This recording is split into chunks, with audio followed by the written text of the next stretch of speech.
They say Halloween night is when the veil thins, when the world we know brushes against something colder, older, something that remembers us, even if we've long forgotten it. For most people, it's a night of candy, costumes, and laughter. But for some of us, it's the one night a year when the things we try to forget find their way back.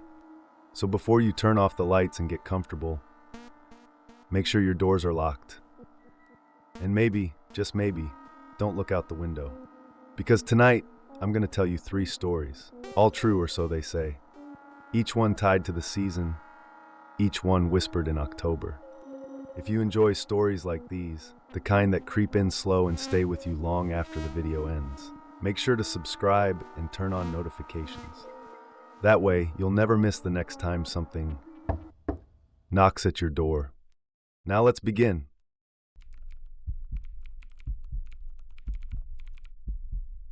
Halloween used to be my dad's favorite time of year.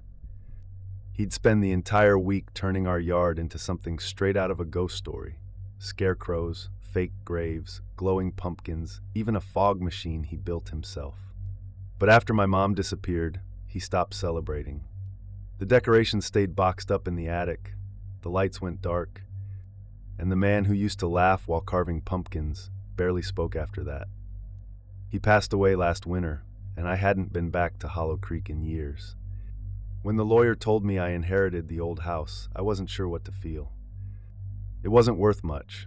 The paint was peeling, the roof sagged, and the memories inside weren't ones I wanted to reopen. But something in me needed to see it again. Maybe I thought being there on Halloween night, the same night Mom vanished, might help me understand what really happened. I arrived just before sunset. The trees around the house were nearly bare, their branches black against a burnt orange sky. The air smelled like wet leaves and smoke from someone's fireplace. I parked, stepped out, and that's when I saw them. Little orange lights hanging deep in the woods behind the house. They looked like floating lanterns, soft, steady glows swaying gently in the wind. At first, I thought maybe the town had started some Halloween event, something in memory of the missing. But Hollow Creek isn't that kind of town. There's never been parades or festivals, just quiet people, long roads, and miles of empty forest. When I stopped at the gas station later that evening, I asked the woman behind the counter about the lights. She froze the second I mentioned them. Then she said, almost whispering, "You shouldn't stay there tonight." When I asked why, she told me about the lantern rule. Every Halloween, the lights appear for each person who's gone missing in those woods. And each year, someone new follows them, someone who hears their name being called from the trees. I laughed it off at first, thinking it was just a local story meant to scare kids. But the woman didn't smile. She said they stopped hanging lanterns after 1994, the year my mother vanished. I didn't tell her who I was. I just nodded, bought some coffee, and drove back to the house. When I got there, I noticed a box sitting on the porch. It was water damaged and taped shut, with the word October written across it in my dad's handwriting. Inside were his old Halloween decorations, the scarecrow's hat, some tangled lights, and one single lantern. It wasn't one of the store-bought ones. This one was hand-carved from wood, with my name scratched into the side. There was no candle inside, just a folded piece of paper.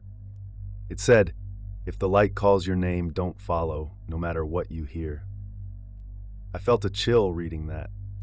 My dad was never the kind to believe in folklore or curses. He was practical, quiet. For him to leave something like that meant he'd seen something. That night the rain came in hard. Thunder rolled in the distance as I sat by the window, trying to ignore the occasional flicker of orange light between the trees. Around midnight I heard it. My name. Soft, faint, carried through the sound of the rain. It wasn't my imagination. It was clear, the same gentle tone my mother used when she'd call me in for dinner as a kid. Every instinct said to stay put. But grief does strange things. I told myself it was just the wind, or maybe someone in town pulling a prank. I stepped outside. The forest was darker than it should have been. The moon was hidden, the sky black. But the lanterns were brighter now, dozens of them, hovering between the trees like tiny suns. And beneath each one was a shadow. They didn't move, they didn't sway, they just stood there like reflections of people frozen mid-step. Then one of them did move. It turned toward me, and I heard her voice again. Closer this time. You left me here. It was her, my mother. I walked forward before I even realized what I was doing. And then the lantern with my name carved into it, the one from the box, flickered to life. A flame burned inside it, bright and frantic. The ground below it looked strange. Wet. I stepped closer, and that's when I saw them.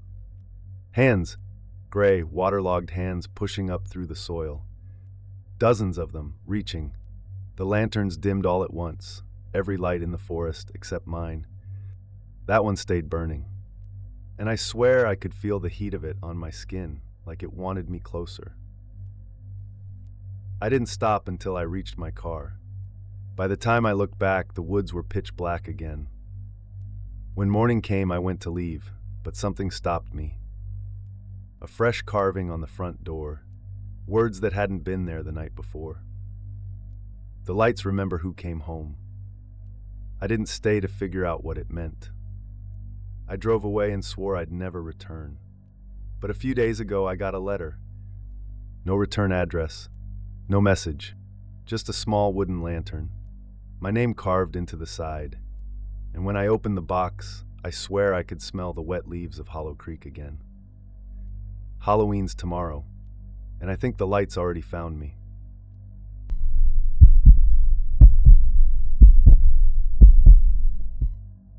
Halloween always came early in my life. Maybe it's because my mom loved the holiday so much, or maybe because in our family autumn felt heavier. The air always had this quiet weight to it. That year was different though. We'd just moved into a small rental house outside Portland, a house too big for two people, with rooms that echoed when we talked. Mom said we needed space, but I think she just wanted to get away from the city, from the accident. Dad had been gone 3 months. We arrived in late September. The neighborhood was quiet, still half under construction. Empty lots, dark windows, half-finished driveways leading nowhere. By the first week of October, the trees had already turned. Leaves drifted down like old paper. The whole place smelled of wet soil and wood. I decided to decorate early. Maybe it was to make it feel normal again. Fake cobwebs on the porch, plastic gravestones in the yard, and at the very back fence, I built a scarecrow. I dressed it in one of Dad's old shirts because I couldn't bring myself to throw it out. That night, I looked out my window before bed. The streetlight flickered, and for a moment I thought the scarecrow had moved. Not much, just a shift, like its head had turned slightly. I told myself it was the wind. The next night I saw him. At first, I thought it was the scarecrow, a figure standing by the fence, still silent. But then I saw his arm move, his hand twitching slightly like he was trying to wave. The light caught his face just enough for me to see that he wasn't wearing one. I froze, watched until my eyes burned, then blinked. And he was gone. The next morning, there were footprints in the dirt by the fence. Deep ones, leading to my window. Mom said it was probably kids. But the prints were big, like boots. And they stopped halfway, as if whoever made them had just disappeared. That night, I couldn't sleep. Around midnight, I heard a soft scraping sound on the siding, like fingernails dragging slowly. When I looked out the window, the motion light clicked on. He was there again, closer this time. The same shape, the same silence. He raised a finger to his lips, and even from that distance, I could see it. The grin. Too wide, too still.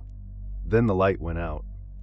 I screamed for Mom. She ran in, flipped on the lamp, nothing outside. No prints, no figure, no sound. The next day, she called the sheriff. He looked around, said it was probably some Halloween prank. But that night, I noticed something else. The scarecrow was gone. In its place, a figure stood facing the house. Same stance, same shirt, only the head was wrong. It was wearing a pumpkin now, and carved into it was a mouth. Mom found me in the morning asleep on the floor. She said I was dreaming. But sometimes, when the streetlight flickers in the fog, I still see that shape by the fence. And every reflection in my window looks just a little too alive.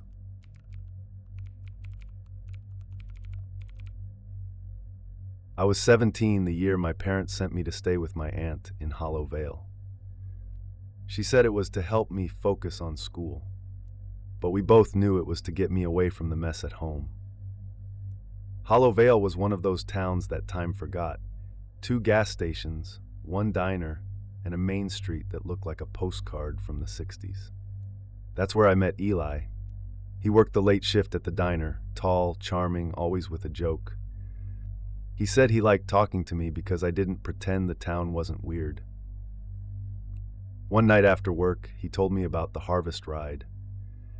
He said it was an old Halloween tradition. Used to be a hayride through the pumpkin fields, he said, but they stopped doing it after the accident. What accident? I asked. He just smiled. You'll see. We drove out after midnight. The road turned from asphalt to dirt, the headlights cutting through thick fog. All around us the fields stretched forever, dark shapes of rotted pumpkins breaking through the ground like bones. We stopped at a rusted gate. The sign hanging from it said Hollow Vale Farm. Eli got out. "Wait here," he said. "I'll get the lanterns." He disappeared into the barn. 10 minutes passed, then 20. The fog rolled in thicker, swallowing the car's taillights. And then, from somewhere deep in the field, I heard it. Chant. Low voices humming in rhythm. I got out of the car. The air smelled like damp earth and old smoke. Shapes began to appear in the fog, faint orange glows, like candles moving through the corn. Then I saw them. Figures wearing carved pumpkins on their heads. Their faces flickering from inside, hollow eyes glowing like coals. Each carried a lantern, moving in a slow circle. And in the center, Eli. He was standing completely still. His face pale, eyes blank, mouth open like he was trying to speak but couldn't. I called his name. He turned toward me, but when he spoke, the voice wasn't his. They needed another one, it said, for the ride. Something cold brushed my neck. I turned. One of the figures was behind me, raising its lantern. I ran. The ground was soft and uneven, like it was breathing beneath me. I tripped and fell into something that wasn't soil. It was fabric. Rotting burlap, a scarecrow's coat. Inside it was a body. Old, shrunk, wearing a flannel shirt. I screamed and ran until my lungs burned. When I woke, it was morning. I was lying beside the road. My clothes were clean. My phone was gone. My aunt said she found me walking home barefoot, muttering about the fog.